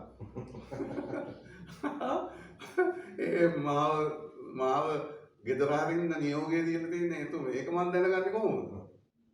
හිටපු ගමන්ම මගේ ඇමතිවරයා ධර්මසිරි සේනානායක මහත්මයා මට එන්න කියනවා ටෙලිෆෝන් එකකින් වහාම එනවා මාව හම්බ වෙන්න කියලා. මම ඉතින් දුවර යනවා යාව හම්බ වෙන ඔෆිස් එකට. ගියාම මම මොකක්ද ඉතින් මේ මහගෑණි තවසෙත් එක්ක තියෙන තරහ? මම එහෙම සම්බන්ධයක් නැහැ. මම යාගේ මීටින්ස් වල කතා කළාට පුද්ගලික සම්බන්ධයක් නැහැ. එකම එක පුද්ගලික සම්බන්ධකමක් ඇති වුණේ මම මේ දොරමණ්ඩල කියලා ඔපෙරාවක් ලියුවා අර සභාපතිවරුන්ගේ සංසදයේ ප්‍රේමසිරි ගේමදාස මහත්තයා සංගීතයකට. ඒකේ මගේ දුවයි පුතයි ඒක රඟපෑවා.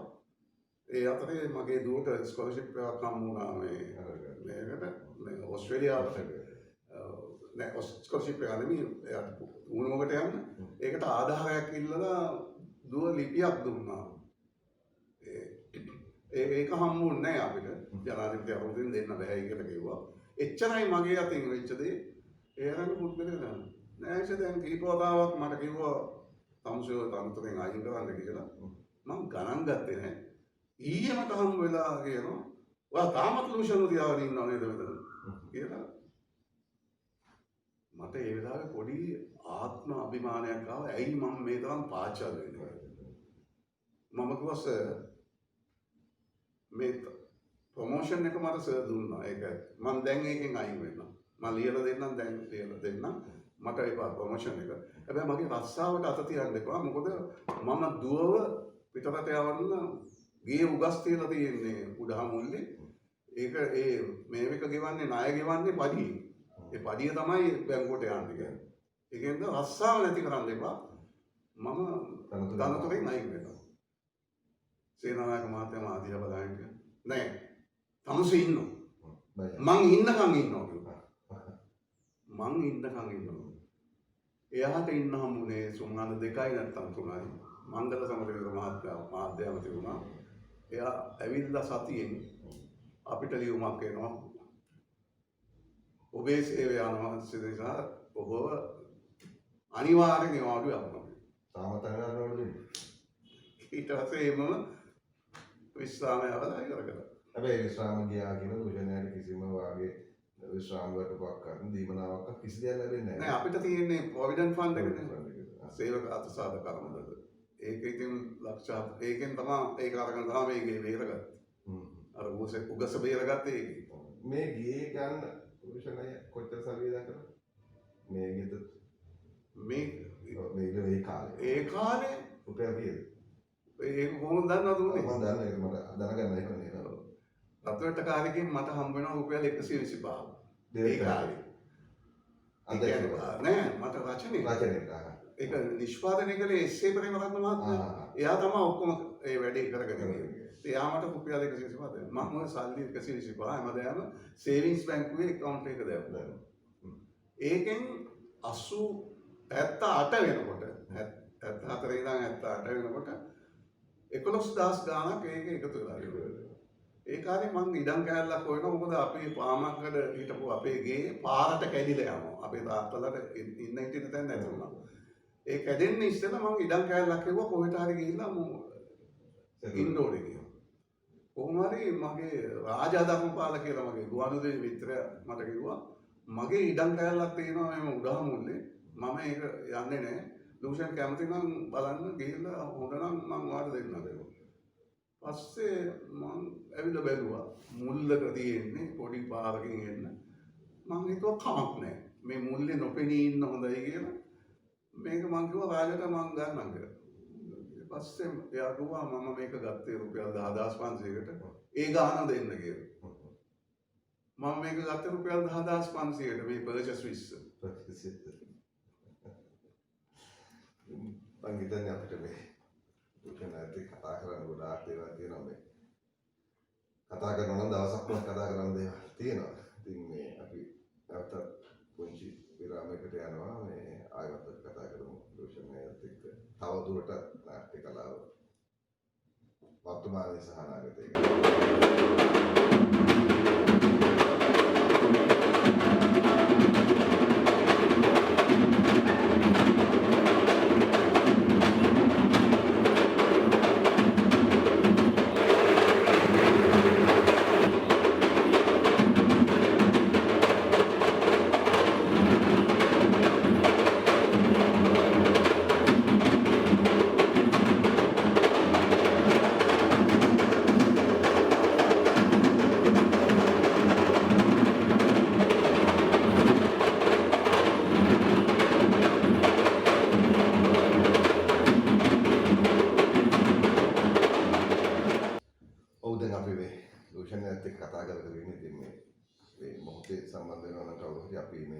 ටීවී නාට්‍ය කතිකාවේ මේ කතා කර කර ඉන්නේ ලංකාවේ නාට්‍ය කලාවේ ප්‍රවීණම සහ ප්‍රමුඛම නාට්‍යකරුවෙක් වෙන ලෝෂන් බුලත් සිංහලත් එක්ක මම කෙලින්ම මේ කාලේ ඉවරනද මම ලෝෂන්ගෙන් පටන් ලෝෂන්යි මේ තාරාව ඉගෙනති කැරල්ල නැත්තම් වර්ජනයක් වුණා කියලා අපිට ආරංචි වෙනවා.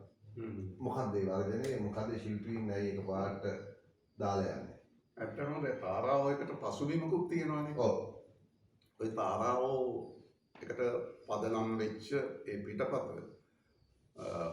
ලොවටස්ගේ බ්‍රදර්ස් මෙන් හැක්මොයි කියන නාට්‍ය මට ඉස්සෙල්ලම කියවන්න දෙන්නේ මම පේරාදෙණියේ ඉන්න කාලේ බන්දුල ජයවර්ධන මහත්මයා. ඒ පිටපත මගේ ඔළුවට වදින්නේ 1977 ඉලෙක්ෂන් එකෙන් පස්සේ මේ රට සිංගප්පූරුවක් කරනවා කියන සංකල්පයක් එනවා. ඒකත් එක්ක තමයි මට මතක් වෙන්නේ ඒ ලොවටස්ගේ නාට්‍යයේ දූෂිත දූපතක සිද්ධ වෙන පුවතක් හැටියට තමයි මේ කතාව යන්නේ.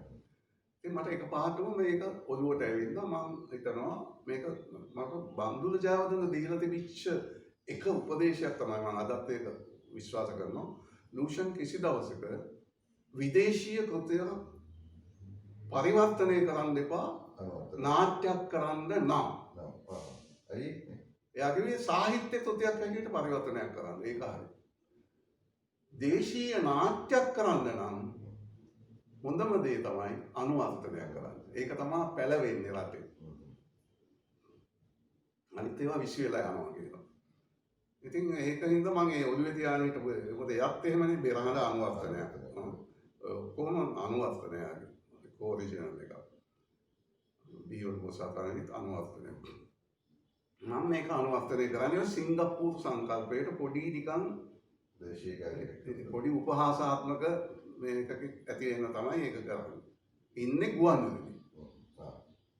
ඒ පොඩි අනතුරකුත් තිබුණා. ඉතින් ඔය නාට්‍ය පළවෙනි දර්ශනය එනකම් බොහොම අමාරුවෙන් රියසල් කරලා අපි පළවෙනි දර්ශනයට ආරාධනා කරනවා නේද? ආයතනයේ ඉන්න ලොක්කන්ට ඉස්සෙල්ම දෙනවනේ ආරාධනා.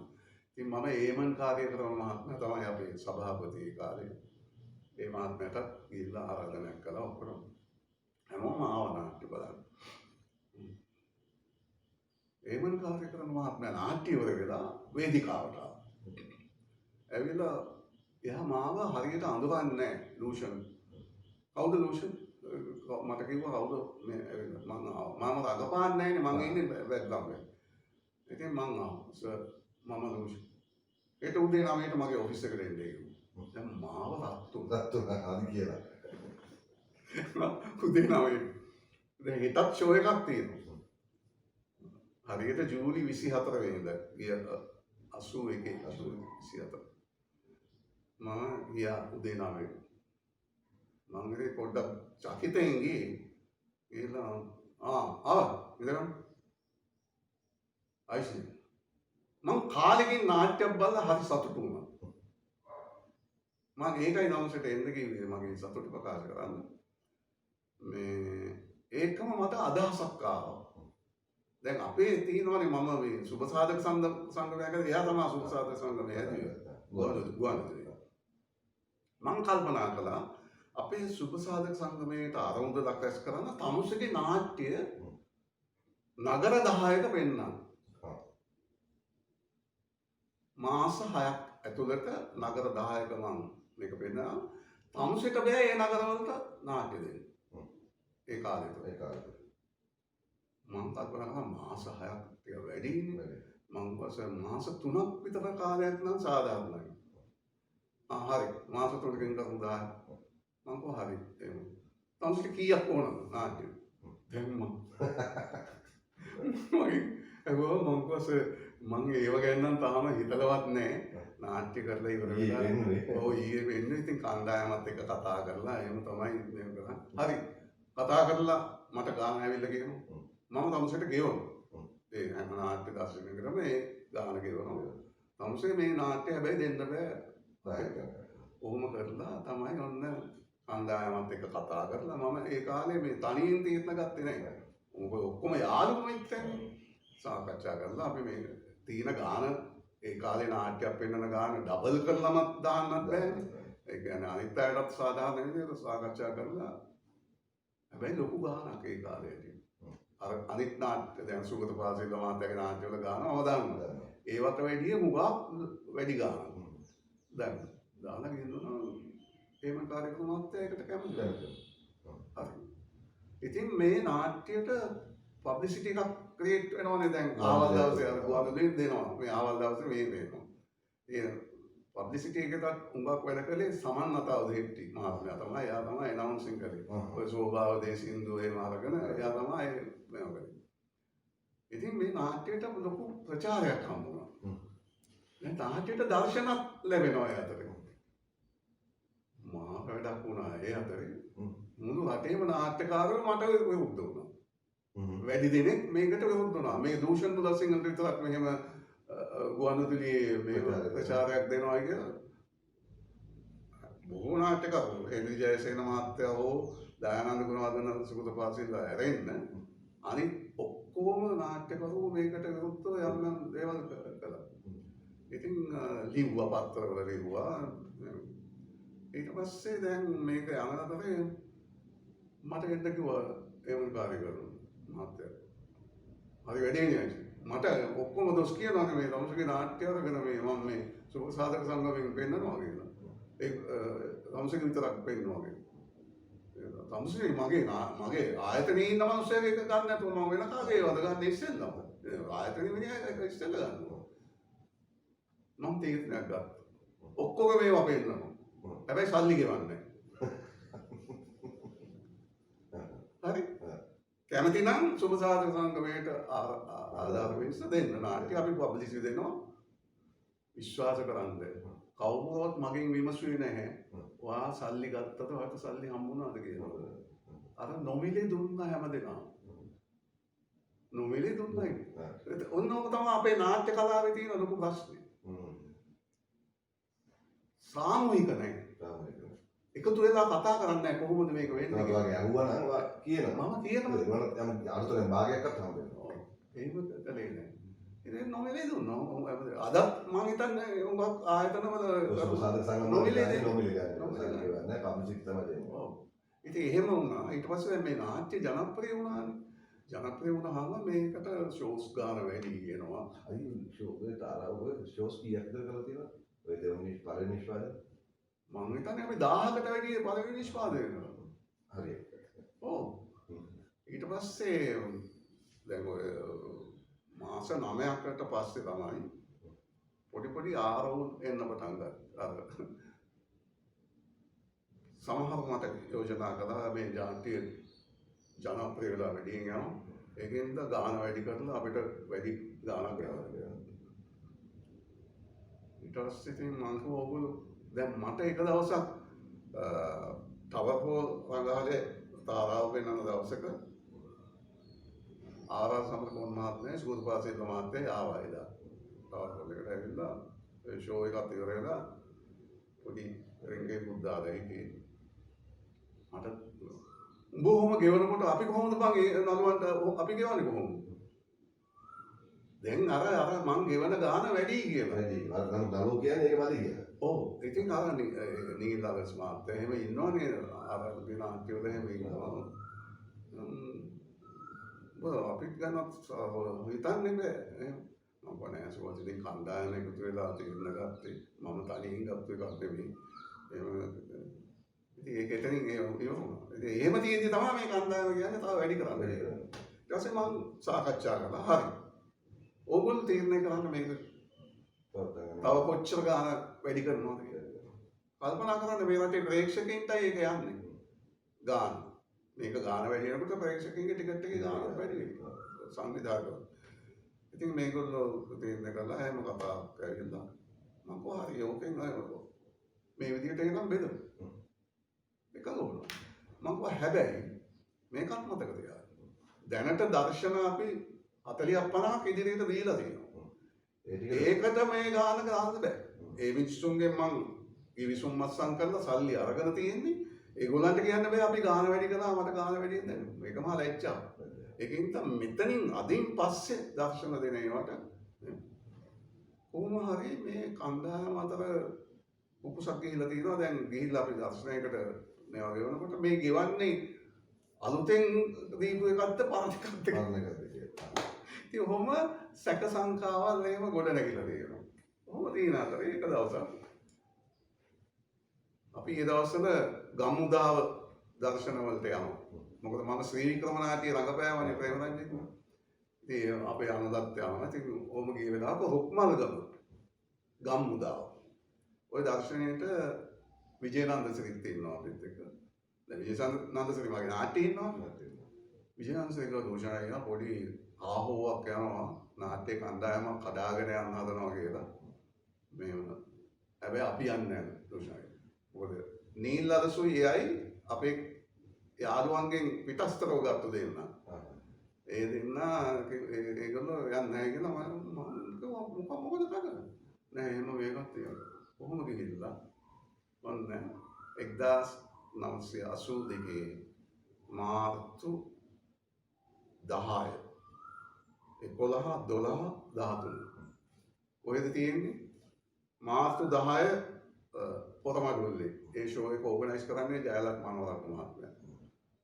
එයාගේ නුවර 11 වෙනිදා. ඒක ඕගනයිස් කරන්නේ මට තාරාව විවිලිති නිෂ්පාදනය කරන්න මූල්‍ය ආධාර දුන්නු ගාමිණී හේමමල්ලිකා අරුණදිසි ව්‍යාපාරික මහත්මයා. එයා තමයි ඒක ඕගනයිස් කරන්නේ. ඒකත් මුදල් හොයන නෙවෙයි. එහෙ තියෙන ඕල් විසා කියන මොකද සමාජ සංවිධානයකට ආධාර වෙන්න. එයා ඒක කරා. ඊළඟට වැලිමඩ නුවරඑළිය ඊළඟට වැලිමඩ. ඒ වැලිමඩ නුවරඑළිය දෙකම එකම කණ්ඩායමක් කරන දෙයක්. දැන් මොන්න හරියට ඒ පොරමඩුල්ලේ දර්ශනයට යනකොට ඒ දවස්වල අනුව මගේ බිරිඳයි විජේනන්ද සිරිගේ බිරිඳයි අතර අපි දර්ශන මාරුවෙන් මාරුවට කරේ. මොකද අනුලගේ උගුරේ අප්සෙට් එකක් ඇවිල්ලා ඔපරේෂණයක් කරලා එයාට රෙස්ට් කරන්න කිව්වා. ඒ කාලේ ඔක්කොම ෂෝස් වලට කලේ පොරමඩුල්ලේ ෂෝ එක වැටුනේ කවුද විජයගේ වයිෆ් කවුද නෑ සෝරි මේ දේවිකා තමයි දේවිකා මීරන් තමයි පොරමඩුල්ලේ ෂෝ එකේ. ඊට පහුවේ ඉඳලා දැන් ඔය අතරේ ජයශ්‍රී චන්ද්‍රජීත් කිව්වා වයිෆ්ට බබා හම්බ වෙලා මට යන්න වෙන්නේ නැහැ ওই ෂෝස් වලට. රුෂන් මේ රොඩ්නිව දාලා කරන්න. මේක මම කිව්වාම කවුද අපේ ගාමිණීව මම කිව්වා රුෂන් එක නම් කරන්න එපා. මගේ ෂෝ එකට ඔක්කොම එන්න ජයශ්‍රීට කියන මම කාර් එක එවනවා එයාට ගෙදරට ෂෝ එක වුණාම ආපහු ගෙදරට යනවා. පස්සේ ඉතින් අපි අනුලයි මායි ගිහිල්ලා මේ විජේරාමේදී ගිහිල්ලා කිව්වා මේ යනකොට ජයශ්‍රීගේ අම්මා ඉන්නවා. මං ඉස්සෙල්ලම කතා කරේ ජයශ්‍රීගේ අම්මට. අම්මේ මෙහෙම ප්‍රශ්නයක් තියෙනවා. මේ බබා හම්බෙච්ච ඉඳලා මේ ජයශ්‍රී යන්න බෑ කිව්වා ෂෝ එකට කොරමඩුල්ලේ ගියේ නෑ. මේ හෙට තියෙන ෂෝ එකට අපි මේ කාර් එකෙන් එක්කගෙන ගිහිල්ලා කාර් එකෙන්ම අරගෙන අම්මා එකපාරට ගියා එයා මොකටද මේ ඉන්නේ? එයා ඉඳලා මොනවත් කරන්නේ නැහැ නෙවෙයි. එයාට ප්‍රශ්නයක් නැහැ. එයාට යන්න පුළුවන්. දැන් ජයශ්‍රීට කතා කරගන්න බැරුණා. කොහොම හරි ජයශ්‍රී එකඟ වුණා. ඉතින් පහුවෙන්ද අනුලත් එක්කම කාර් එකේ යන්න. දැන් මට යන්න විදියක් නැහැ. මොකද හේතුව? හරියට 11 වෙනිදා තමයි අපේ පළවෙනි සාකච්ඡාව එම්.ජේ පෙරමාත්මයත් එක්ක නාට්‍ය අංශේ රූපවාහිනියේ. මට ධම්මජාවට කිව්වා උඹ යන්න එපා. සාකච්ඡාවට ඉන්න ඕනේ. සාකච්ඡා ඉවර වෙනවා උඹ ඵලයන් කර්ටන් කෝල් එක. ඒක සාකච්ඡාව පහමාර වෙනකොට ඉවර වෙනවා ඊට පස්සේ බලන්න. එහෙම කරලා ඉතින් දැන් මේ දෙන්නත් ගියා එදා. දැන් පොරමඩුල්ලේ ෂෝ එකට ගිහිල්ලා ඉතින් ඒ මොනවා වෙනවද කියලා මම දන්නේ නැහැ. ඒ කාලේ මේවා නැහැ නේ. ෆෝන් නැහැ. පස්සේ දැන් මම ඔෆිස් එකේ සාකච්ඡා වුණා. ඒ වෙලෙම ටැක්සි එක නැගලා ගිහිල්ලා මාතලේ යන බස් එකක නැග්ගා. ශීඝ්‍රගාමී නැගලා ඒ ඩ්‍රයිවර් උන්වහන්සේට කියලා මේ හෝල් එක සෙන්ට් ඇන්තනීස් හෝල් එක ගාවින් මාව පොඩ්ඩක් සෝ කරලා බස් එකට. දැන් මට කියලා තිබුණේ ගාමිණී හේමල්ලිකා ෂෝ එකේ සියලුම ටිකට් ඉවරයි. පබ්ලිසිටි මොනවත් කරන්න එපා. මේ මම යනකොට හෝල් එක අන්ධකාරයි. නාට්‍ය ඉවර වෙන්න බෑ. මං යන වෙලාවට මං 9ට වෙනකොට මං එතෙන්ට ගිහිල්ලා 9 මාර වෙනවා සාමාන්‍ය නාට්‍ය කරනකොට. අර ග්‍රවුන්ඩ් එකේ කිසිම වාහනයක් මොනවත් නැහැ. බස් එක විතරක් තියෙනවා. මට ලොකු බයක් ඇති වුණා මොකක් හරි කරදරයක් කියලා. මම ගේට්ටුවෙන් ඇතුල් වෙලා යනකොට සෙන්ට් ඇන්තනීස් එකේ ඉදිරියට යනකොට හර්ෂලේ අම්මා දුවගෙන ආවා අඬාගෙන. හරි වැඩේ අද ෂෝ එක වෙන්නේ නැහැ. සපි විශ්වාස කරන්න මට අර රුක්මල්ගම කතාවක් මතක් වුණා විජේරන්සේ කියපු අර ෂෝ එක වෙන. මගේ මේ බඩවැල් මෙහෙම ගුටි වෙන්න පටන් ගත්තා මේක. මෙහෙම ගුටි වෙලා මෙහෙම තද කරගෙන මට දැනෙනවා පපුව දිහාට එනවා කියලා. මට තේරෙනවා මම මැරෙයි කියලා. ඒක මං හිතින් හදාගත්තා නෑ එහෙම වෙන්න දෙන්න බෑ කියලා. හිතෙන් මේක මැදලගෙන අර ගුටි වෙලා ආපු එක ලිහිල් වෙනකම් මම මේවම හිටියා. heart problems තිබිච්ච මිනිහෙක් වුණා නම් එදා ඒ වෙලම ඉවරයි. ටික වෙලාවකින් මට මේක ඊට මට සීය ආවේ. දැන් මොකද කරන්නේ? කවුද ඉන්නේ කියලා. කවුරුත් නැහැ. වාදක මණ්ඩලයේ දෙතුන් දෙනෙක් ඉන්නවා. තරංග රුක්මල්වල තමයි එදා මේක බුද්ධ දාසකලක් පත්තිත් එදා ෂෝ එකට ආවේ නැහැ. එයාත් කල්ැතෝ කිව්වා එන්න වෙන්නේ නැහැ. තරංග රුක්මල්. පස්සේ දැන් මම කල්පනා කළා දැන් කොහොමද දැන් ගාමිණී හේමල්ලිකාට මොනවද දෙන්නේ? පස්සේ මම කිව්වා කමක් නැහැ. යමු. මේ අනුගයි ඊට කීප දෙනා බස් එකේ ළඟගෙන අපි ගියා ගාමිණී හේමල්ලිකාගේ ගෙදර. යනකොට ඒ ගාඩන් එක අලංකාර කරලා විදුලි ආලෝක දාලා රාත්‍රී භෝජන සංග්‍රහයට ලෑස්ති කරපු ගේ මට පේනවා. මං ගේ ඇතුළට මෙහෙම යනකොට ගාමිණී හේමල්ලිකා ඇවිල්ලා මගේ මෙතනින් අල්ලලා මොකද මොකද්දෝයි තමසි මට මේ කළේ කියලා. මට කවදාවත් එයා එහෙම කතා කරලා නැහැ. ඒ තරම් මට ගෞරවයෙන් මොකද එයා තමයි ශ්‍රී ක්‍රම නාට්‍යත් නිෂ්පාදනය කළේ තවවල් එක. ඒකෙන් තමයි මේ අඳුනුකම ඇති වුනේ. එහෙම කරලා මම පොදාමනේ මම මේ මුකුත් දන්නේ නැහැ. ඒක දන්නේ නැතුව තමයි මම මේක නෝට් කෝල් එකට මම එනවා කියලා පොරොන්දු වුණා. මම ඒකයි මේ ආවේ. පස්සේ යංගේ අතෝගන් ගිහිල්ලා මට ඉඳ ගන්න කිව්වා. එයාගේ වයිෆ් හොඳටම අප්සෙට් වෙලා එයාගේ යාළුවෝ කීප දෙනෙක් හිටියා. එයා ඇහුවේ දැන් එක ප්‍රශ්නයක්. දැන් වාහෙට මොකද කරන්නේ? දැන් හෙට මොරේදී වැඩි මල යන්න තියෙනවා. හෙට මොකද කරන්නේ කියලා. මං ගාමට කිව්වා ගාමනේ අද මේ නාට්‍ය කරපු නළු නිළියොත් එක්ක මං හෙටක් ගැන කල්පනා කරන්නේ නැහැ. මෙතනින් මේක ඉවරයි. අන්න එතකොටයි යාට තේරුනේ මම මේ මොකුත් දන්නේ නැහැ. ඊට පස්සේ එයාගේ සංග්‍රහය ගැන කියන්න ඕනේ නෑනේ විස්කි ආවම යන දේ. හරි හරියට ගන්න. කියලා අර යාළුවොත් එක්ක මම කියමු දැන් ඔයා අර යාළුවෙක් ඇහුවා ඔයා දැන් හෙට ඒගොල්ලන්ගේ දර්ශනවලට නොගියොත් ඒගොල්ලෝ ඔයාව උසාවි ගෙන්නයි නේ අලාභ ඉල්ලනවා. මම කෝ කරන්නේ නැහැ. එහෙම අලාභ ඉල්ලුවොත් මගේ ඉන්න තැන තියෙනවා ඒකවත් උගස්සීලා මම කියනවා කරන්නේ නැහැ. නමුත් මේ දර්ශනය මෙතනින් ඉවරයි. මේ කට්ටිය එක මම යන්නේ නැහැ. මේ අද නාට්‍යයට නොකරපු කට්ටියක් එක්ක ඒ මිත්‍රයෝ එක්ක මට යන්න ගමනක් නැහැ කියලා. එහෙම කියලා ඔන්න දැන් අපි පොඩි අල්ලාම සල්ලාපේ ඔය අතීතය ගැන පොඩි ඒවා කතා කරගෙන ඉන්නකොට කෝල් එකක් එනවා. කවුද? විජේනන්ද සිටි මහත්මයා මට කතා කරනවා. අර උක්මාල ගමදී මට අනතුරුගෙන විජේනන්ද සිටි මට කතා කරලා කියනවා ලූෂන් අයියා අපි දැන් මේ මෙතන ඉන්නවා කණ්ඩායම ඒගොල්ලෝ කැමති හෙට දර්ශනයට යන්න ඉස්සෙල්ලා ලූෂන් අයියත් එක්ක කතා කරන්න. මොකද මට කවදාවත් නැති විදිහට මම එයාට කතා ඕයි කියලා මට කිව්වා. ඕයි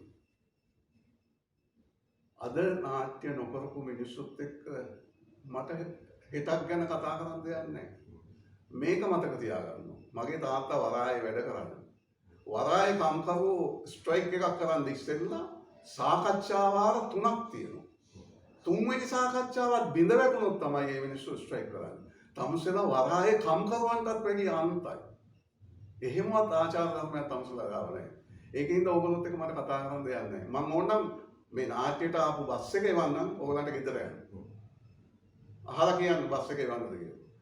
ඒ ගමන් මම අහුවා ඔය කොහේ ඉඳන්ද ඔය කතා කරන්නේ? ඊට පස්සේ කිව්වා අපි මේ මාළී රන්සිංහ ජනසාසක මාත්‍රාගේ ගෙදර ඉඳන් කතා කරන්නේ. මං කිව්වා අහලා කියන්න. පස්සේ මිනිහා මොකද්ද ඒක කතා කරලා කිව්වා නෑ බස් එක එවන්න එපා. ඒගොල්ලෝ කියනවා ඒගොල්ලෝ යන්නම් කියලා. ඉතින් මේ ටික කතාන්දර ඉතින් අහන් ඉන්නකොට නවත්තන්න හිතෙන්නේ නැහැ මේ. මම හිතන්නේ මම කාලයට වැඩි කර ගන්නවා මේ මට ටියුෂන් එකෙන් අවසාන වශයෙන් අහන්න තියෙන්නේ.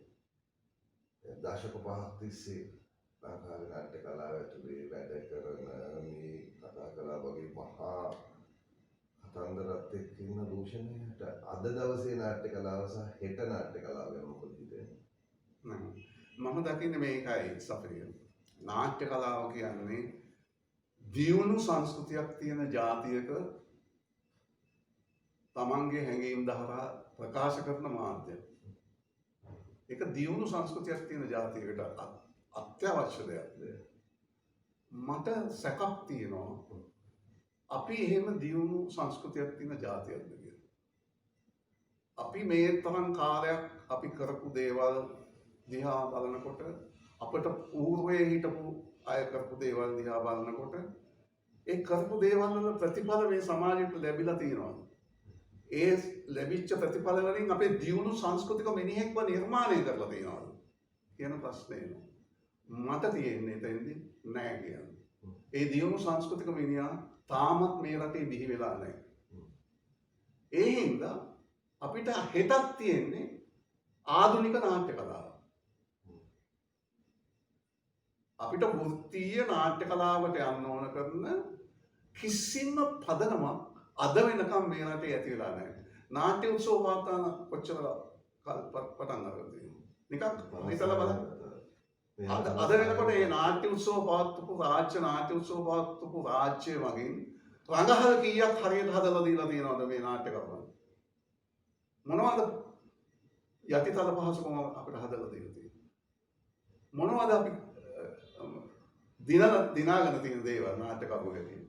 මොකද නැහැ. අපි අද අරගල කරනවා මේක පවත්වාගෙන යන්න. කොහොම හරි නාට්‍යයක් කරලා අපේ නාට්‍ය කලාව කොහේ හරි පෙන්නලා ජාංගම නාට්‍ය කලාව පවත්වාගෙන යන්න උත්සාහ කරනවා. ඉතින් මොකක්ද මේ අපි දියුණු සංස්කෘතික ජාතියක්. අපි අපේම ප්‍රශ්න කරන්න ඕන. අපි දියුණු සංස්කෘතික ජාතියක්. අපේ නාට්‍ය සංකල්ප වලට ජාතිවාදය, ආගම්වාදය, කුලවාදය එන්න පුළුවන් නම්, පුද්ගලිකවාදය එන්න පුළුවන් නම් ඒ දියුණු සංස්කෘතික ජාතියක්. එහෙමද නාට්‍ය විනිශ්චය කරන්නේ? නාට්‍ය විනිශ්චයේදී පවා අපි දියුණු බව පෙන්නලා නැහැ. මගේ අත්දැකීම වල හැටියට. ඒකින්ද හෙට දවස ගැන මට තියෙන්නේ ඉස් අදහසක් තියෙන්නේ. මම දකිනවා මේ වෙනුවෙන් වෙහිසෙන දැන් සෆීර්ලා වගේ මේ වෙනුවෙන් වෙහෙසෙන තරුණු පිරිසක් ඉන්නවා. නමුත් ඔය විදිහම තමයි අපි තරුණ කාලේ වැඩ කරන්නේ.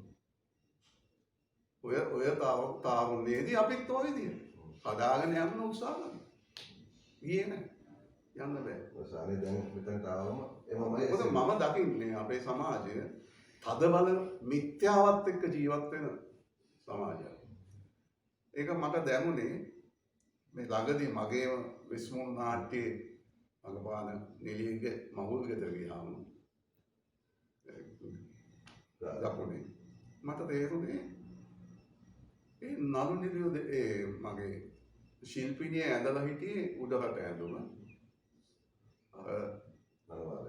මනමාල ඇඳලා හිටියේ අර උඩරට නිලමේ ඇඳුම.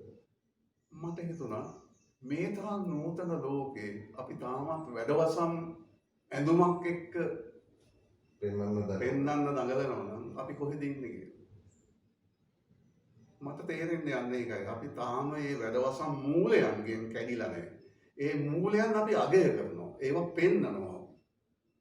එහෙම සංස්කෘතියක් තියාගෙන ඔය අපි කතා කරන නූතන නාට්‍ය සංස්කෘතියට යන්න හරි අමාරුයි කියලා මට හිතෙනවා. හරි ලෝෂණයි. ඉතින් අර කියනවා වගේ දැන් අපි හැමෝම හිතමු අලුත් දියුණු නාට්‍ය සංස්කෘතියක් ගැන අපි මේ උත්සාහ කරන්නේ ඒකට ඕන කරන යම් අදහස් එකතු කරගන්න. ඉතින් අපි අද කලේ ලෝෂණයිත් එක්කත් ඒ වගේ අදහසක්. ඉතින් මම සහ මගේ කතාබහ ඇතුලේ මම ඉලක්ක කරන්නේ අපි TTV එකේ අපේ උත්සාහය තමයි මේ නාට්‍ය කලාවට අලුත් අවකාශයක් හදන්න. ඉතින් ඒ අවකාශයේදී ලෝෂණයිලාගේ ආශිර්වාදය, ලෝෂණයිලාගේ අත්දැකීම්, ලෝෂණයිලාගේ මතවාද මේ සියල්ල දවසක අදින් පසු ඉතිහාසයට ඉතුරු වෙයි. ලෝකේ පවතින සාකච්ඡා. ඉතින් ලෝෂණයි බොහොම ස්තුතියි ඔයාගේ කාලය දුන්නට. අපි ආයෙමත් කතා කරමු මේ වගේ වෙලාවක.